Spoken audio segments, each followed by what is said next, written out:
سے اوپر ہو گئے سال، یعنی ابھی 3 سال پہلے 886واں کچھ ہوا تھا، 786واں. لیکن بنوائی کا ڈیولپمنٹ جو ہوا یہ مغل بادشاہوں کے زمانے کے اندر دھیرے دھیرے ہوا. خاص طور سے اکبر نے جب 17 گاؤں درگاہ کے نام پر ڈونیٹ کیے، اس کے بعد یہ سلسلہ ترقی کا جاری رہا. اور تعمیراتی کام جو ہیں وہ شاہجہاں اور جہانگیر کے زمانے کے اندر بہت زیادہ ہوئے، اور انہی کے نام سے شاہجہانی مسجد، شاہجہانی دروازہ، جہانگیری مسجد جس کو سندلی مسجد بھی کہتے ہیں، وہ آج بھی وہاں موجود ہیں. میں نے دیکھا ہے درگاہ کو، اور وہ درگاہ خود جو ہے بہت چھوٹے سے ایریا میں بنی ہوئی ہے. اس میں جب عرس ہوتا ہے تو کیا کچھ ہوتا ہے عرس کے دوران، اور اس کا مقصد کیا ہے؟ اس تو جو ہے ان کی death anniversary, annual death anniversary جو ہے اس کو کہتے ہیں جی، وہ منائی جاتی ہے.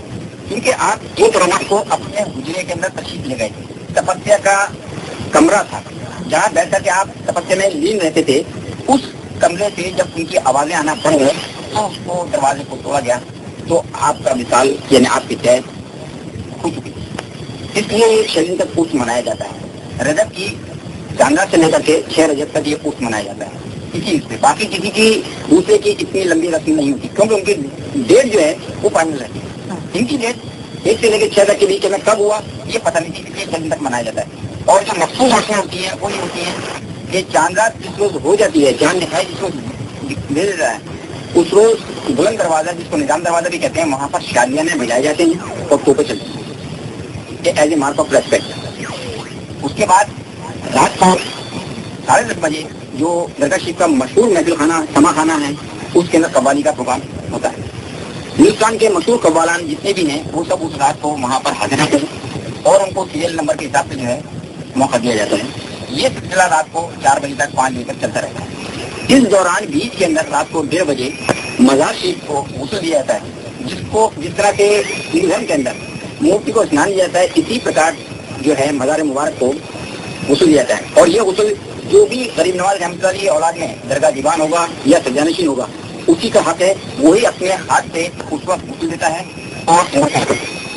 اور سنا ہے کہ بڑی بڑی دیگچیوں میں کھانا پکتا ہے. وہ دیگ ہے ایک اکبر کی، ایک جہانگیر کی.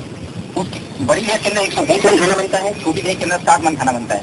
جب کسی شردالو کی کوئی کامنا، کوئی منت پوری ہو جاتی ہے تو وہ اگر یہ وعدہ کرتا ہے کہ میری یہ کامنا، میری یہ منت پوری ہو گئی تو میں بڑی دیگ سے آؤں گا، تو وہ بڑی دیگ سے آتا ہے. یا اگر گھٹنے کی منت مانگتا ہے تو وہ چھوٹی دیگ پیش کرتا ہے. تو سال بھر کے اندر کم سے کم 200 دیگیں چھوٹی بڑی مل کے بن جاتی ہے. دیوان صاحب، ابھی آپ نے جو بتایا کہ اس میں جو رسم ادا ہوتی ہے خاص طور سے اس کے وقت، اس سے ایسا محسوس ہوا مجھے، جیسے آپ نے تلنا بھی کی، کچھ ایسا نہیں محسوس ہوتا ہے کہ تھوڑا بت پرستی کی طرف جاتا ہے یہ؟ جی نہیں، کی غسل کرانا اور اس کی عبادت کرنا نہیں.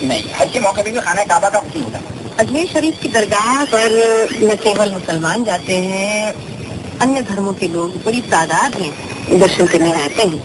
اس کا کیا کارن ہے؟ اس کا مکھیہ کارن یہ ہے کہ اس درگاہ سے جب غریب نواز رحمۃ اللہ زندہ تھے، حیات تھے، تب بھی آپ کی خدمت میں بلا قید رنگ و نسل، یعنی ہر دھرم کا آدمی اپنی پریشانیاں لے کر کے جاتا تھا اور اپنی منوکامنا پوری کر کے لوٹتا تھا. ٹھیک اسی پرکار آپ کے دیہان کے نام کے بعد ان کی درگاہ بننے کے بعد ہر دھرم کا آدمی، چاہے وہ ہندوستان کا رہنے والا ہو چاہے ہندوستان کے باہر کے ملکوں کا رہنے والا ہو، اگر وہ اپنی کسی منت کو مانتا ہے اور وہ منت پوری ہو جاتی ہے تو اس منت کو پوری کرنے کے لیے وہ وہاں آتا ہے اور ماننے کے لیے بھی وہاں پر آتا ہے. دیوان صاحب، کیا صوفی دھرم کا پرچار پرسار ہندوستان کے علاوہ بھی انیہ ملکوں میں ہوا ہے؟ بہت ملکوں میں، اور کے اندر عراق میں صوفی سنتوں کی درگاہیں اور ملکوں میں بھی، بہت سے ملکوں میں.